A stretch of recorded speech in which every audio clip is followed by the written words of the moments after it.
Hello everyone, welcome to the new video. Income tax की आज की इस वीडियो में कैपिटल गेन्स में हम जो टॉपिक डिस्कस करेंगे वो टॉपिक है हमारा income tax rules related to selling of residential house. यानी कि कोई भी पर्सन है वो अपने रेजिडेंशियल हाउस को जब सेल करता है तो उसको सेल करने से रिलेटेड कैपिटल गेन्स में क्या क्या रूल्स हैं, और ये जो रूल्स हैं आपके सेक्शन 54 में कवर होते हैं। तो चलिए डिस्कस करते हैं सेक्शन 54 में क्या क्या रूल्स हैं।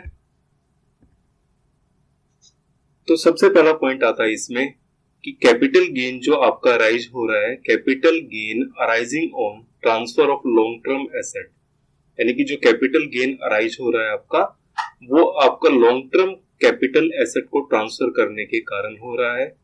और जो आप कैपिटल एसेट ट्रांसफर कर रहे हैं वो आपकी हाउस प्रॉपर्टी है जो कि एसएससी के रेजिडेंशियल यूज में आ रही थी। ठीक है, यानी कि capital gain arising on transfer of long term asset that is house property use for residential purpose of SSC. तो हम इसमें फर्स्ट पॉइंट हम देखते हैं कि who is entitle for exemption, यानी कि जो सेक्शन 54 की जो एग्जम्पशंस हैं वो किस किस को मिलती है। तो जो सेक्शन 54 की एग्जम्पशन है वो एक इंडिविजुअल को और एक एचयूएफ को मिलती है। इसके अलावा और कोई भी जो आपके अदर एसएससी होती हैं उनको, जैसे कि कंपनी है, फर्म है, तो इनको ये वाला बेनिफिट नहीं मिलता। एक इंडिविजुअल और एचयूएफ हिंदू अनडिवाइडेड फैमिली को जो है ये बेनिफिट मिलता है। अब नेक्स्ट पॉइंट आती है any capital gain arising on transfer of land and, यानी कि जो हाउस है या तो उस हाउस को आप ट्रांसफर कर रहे हैं या फिर उस हाउस से जो अटैच लैंड है उसको भी आप जो है सेल कर रहे हैं। तो इसमें आपकी कुछ कंडीशन आपको फुलफिल करनी होंगी। तो वो कौन कौन सी कंडीशंस है? Assets and condition which are eligible for exemption, यानी कि कौन सी एसेट होगी और एग्जम्पशंस के लिए आपको कौन कौन सी कंडीशन को पूरा करना पड़ेगा। तो सबसे पहली जो कंडीशन आती है, building is owned by an individual और एचयूएफ, यानी कि जो बिल्डिंग जो आप सेल कर रहे हैं वो बिल्डिंग जो है एक इंडिविजुअल के द्वारा या एक एचयूएफ के जो है वो ओनरशिप में होनी चाहिए। Asset transferred should be a long term capital asset, यानी कि जो आप एसेट को ट्रांसफर कर रहे हैं वो एक लॉन्ग टर्म कैपिटल एसेट है। Being a residential house property, यानी कि वो एक आपकी रेजिडेंशियल हाउस प्रॉपर्टी है। इसके बाद आता है exemption available only if such house property is held by SSC for a period exceeding 24 month before the transfer, यानी कि ये एग्जम्पशन जो है उसी कंडीशन में किसी एसएससी को मिलेगी जब वो जो हाउस प्रॉपर्टी है जो वो ट्रांसफर कर रहा है वो उसके पास कम से कम जो है वो 24 मंथ तक जो है वो होल्डिंग में रहेगी। ठीक है, 24 से कम अगर यदि होल्डिंग में रहेगी तो ये वाला सेक्शन 54 का बेनिफिट उसको नहीं मिलेगा। यानी कि वो जो रेजिडेंशियल हाउस प्रॉपर्टी है वो एक एचयूएफ या इंडिविजुअल के पास जो है वो 24 मंथ से अबव होनी चाहिए। यानी कि सारी की सारी कंडीशन जो है वो एक साथ पूरी होंगी तब ये बेनिफिट मिलेगा। ठीक है, ऐसा नहीं कि इसमें कोई भी कंडीशन पूरी करेगा तो वो उसको बेनिफिट मिल जाएगा। तो ये सारी की सारी कंडीशन जो है किसी भी पर्सन को बेनिफिट लेने के लिए पूरी करनी पड़ेगी। इसके बाद आता है asset the SSC should acquire to get the benefit of exemption, यानी कि अगर यदि उसको सेक्शन 54 में एग्जम्पशन का बेनिफिट लेना है तो उसको कौन सी एसेट को एक्वायर करना पड़ेगा। और देखिए कि एसेट क्या एक्वायर करेगा, परचेज और construct of new residential house, यानी कि जो इंडिविजुअल या एचयूएफ है अगर यदि वो न्यू रेजिडेंशियल हाउस को परचेज करता है या कंस्ट्रक्ट करता है तब उसको सेक्शन 54 में जो है ये बेनिफिट मिलेगा। अब आता है time limit for acquiring the asset, यानी कि जो हाउस वो परचेज कर रहा है या कंस्ट्रक्ट कर रहा है उसकी टाइम लिमिट क्या है। अब टाइम लिमिट हम देखते हैं, सबसे पहले आती है परचेज के रिलेटेड।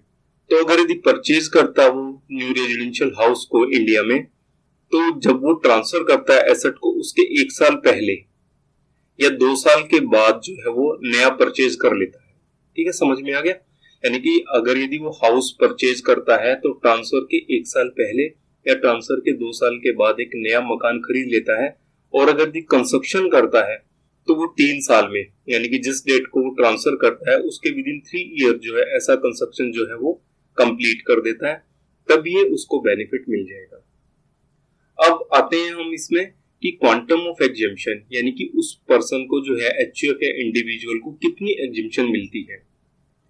तो एग्जेम्पशन में हम देखते हैं कि जितना कैपिटल गेन आता है उस पर्सन का, अगर यदि वो सारा का सारा कैपिटल गेन उस हाउस को परचेज करने में या कंस्ट्रक्ट करने में यूज कर लेता है तो सारा का सारा कैपिटल गेन जो है वो एग्जेम्प्ट हो जाएगा टैक्स से।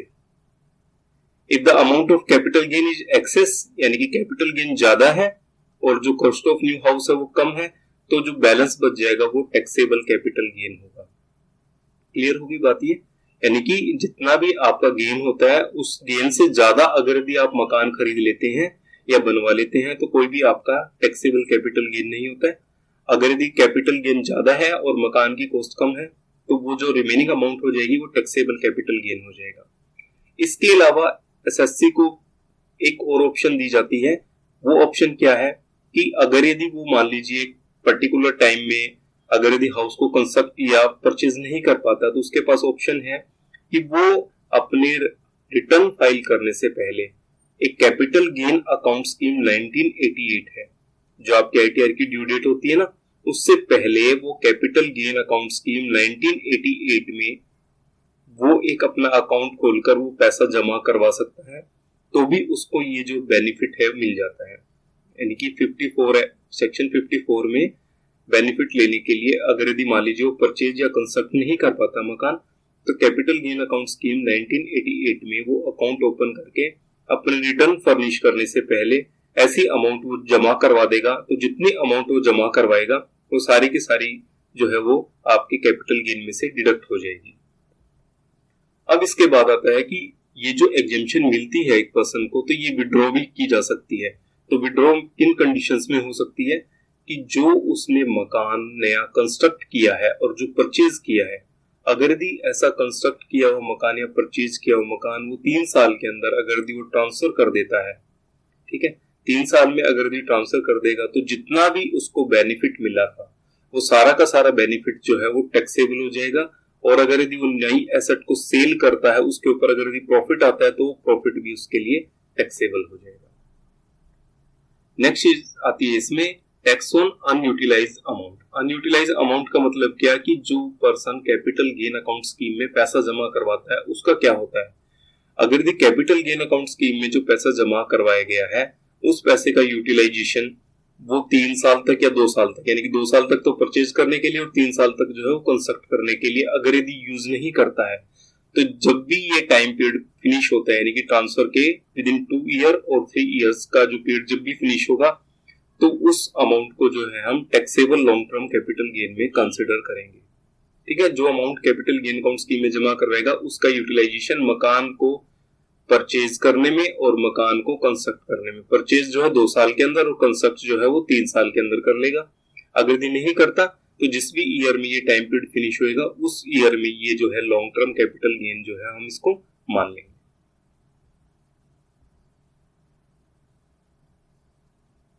अब इसमें एक ये और एडिशन है, if the amount of capital gain, अगर यदि कैपिटल गेन की अमाउंट जो है वो 2 करोड़ रुपए से ज्यादा नहीं है, ठीक है, द एसएससी में है ऑप्शन टू परचेज और construct 2 residential house in India instead of. अगर यदि आपकी कैपिटल गेन की अमाउंट जो है वो 2 करोड़ रुपए से ज्यादा नहीं है तो एसएससी के पास ऑप्शन है कि वो एक से ज्यादा मकान जो है यानी कि 2 मकान जो है वो कंस्ट्रक्ट और परचेज कर सकता है इंडिया के अंदर। ठीक है, अगर यदि उसने ये वाला ऑप्शन किसी भी ईयर में ले लिया तो वो और किसी असेसमेंट ईयर में ये वाला ऑप्शन जो है वो ऑप्ट नहीं कर सकते। यानी कि एक बार उसने अगर यदि 2 मकान बनाने का ऑप्शन ले लिया तो वो और किसी ईयर में जो है ये वाला ऑप्शन जो है वो ऑप्ट नहीं कर पाएगा। अब इसको हम एक क्वेश्चन से क्लियर कर लेते हैं। मान लीजिए मिस्टर पी ने एक हाउस परचेज किया था 2001-2 में 4 लाख रुपीस का और उसने वो मकान जो है जून 2021 में 25 लाख रुपए का सेल कर दिया। उसके बाद उसने 15 लाख रुपीस का एक नया रेजिडेंशियल हाउस खरीदा है जनवरी 2021 में और उसने उस रेजिडेंशियल हाउस को नेक्स्ट ईयर सितंबर 2022 में 18 लाख रुपीस का सेल कर दिया। तो हमने जो है टैक्सेबल कैपिटल गेन निकालना है असेसमेंट ईयर 22-23 का एंड 23-24 के लिए। ठीक है, तो सबसे पहले तो सेल कंसिडरेशन हम यहाँ पे डिस्कस कर लेते हैं। 25 लाख रुपीस का है एंड कॉस्ट ऑफ एक्विजिशन जो है वो 4 लाख रुपीज की है। तो हम इसमें इंडेक्सिंग करेंगे क्योंकि ये लॉन्ग टर्म कैपिटल गेन है। तो देखते हैं हम इसको किस तरीके से सॉल्व करेंगे।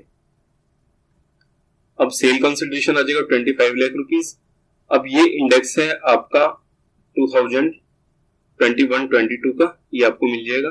4 लाख रुपीज का परचेज किया, multiply by current year index divided by index of base year है 2001-2 आपका बेस ईयर है, वहां का 100 है। तो इसको जब हम सॉल्व करेंगे तो ये आ जाएगा आपका 12,68,000 रुपीज। जो बैलेंस अमाउंट बच जाएगी वो आपकी 12,32,000 रुपीज बच जाएगी। अब उसने नया जो मकान परचेज किया है 15 लाख रुपीज का परचेज किया है, ठीक है। तो जो आपका बैलेंस अमाउंट है वो 12,32,000 है और परचेज अमाउंट है वो 15 लाख है, तो ज्यादा है इससे, तो इसलिए कोई भी अमाउंट जो है टैक्सेबल कैपिटल गेन नहीं आएगा। तो कैपिटल गेन जो है आपका 22-23 के अंदर नील रह जाएगा। अगर यदि हम इसमें ये देखते हैं कि जो नया मकान उसने परचेज किया है तो उसकी एक्चुअल में कॉस्ट कितनी पड़ी, देखिए 12,32,000 रुपीज तो उसको प्रॉफिट है, तो ये वाला तो उसको ये बेनिफिट मिल गया और 15 लाख का परचेज किया। तो इन दोनों का अगर यदि हम डिफरेंस लेते हैं तो ये बनता है 2,68,000 रुपीज। तो ये वाली जो है उस मकान की कॉस्ट कंसिडर होगी, ठीक है। क्लियर होगी बात ये, यानी कि ये जो है ये आपकी कॉस्ट कंसिडर होगी। अब देखिए वो मकान उसने सेल कर दिया कितने में, 18 लाख रुपीज में। 18 लाख रुपीज में उसने सेल कर दिया। अब अभी हमने कैलकुलेट किया था कि 15 लाख में से जो गेन हमने लेस किया तो वो उस हाउस की जो है वो बेनिफिट हो जाएगा, यानी कि कॉस्ट हो जाएगी। तो कॉस्ट हम इसमें से लेस कर देंगे, जो बैलेंस बच जाएगा वो 15,32,000 रुपीज जो है वो आपका शॉर्ट टर्म कैपिटल गेन में कंसिडर हो जाएगा। तो इस तरीके से हम जो है सेक्शन 54 की कैलकुलेशन करते हैं, यानी कि जब हम रेजिडेंशियल हाउस को सेल करके रेजिडेंशियल हाउस को परचेज करते हैं तो वो हमारा सेक्शन 54 कवर करता है। तो आई थिंक कि आपको क्लियर हो गया होगा कि सेक्शन 54 में हम किस तरीके से कैलकुलेशन करते हैं। तो वीडियो आपको कैसी लगी, आप अपने वीडियो के ऊपर कमेंट जरूर दीजिए, चैनल को सब्सक्राइब कीजिए, वीडियो को लाइक कीजिए और शेयर कीजिए। Thank you for watching the video.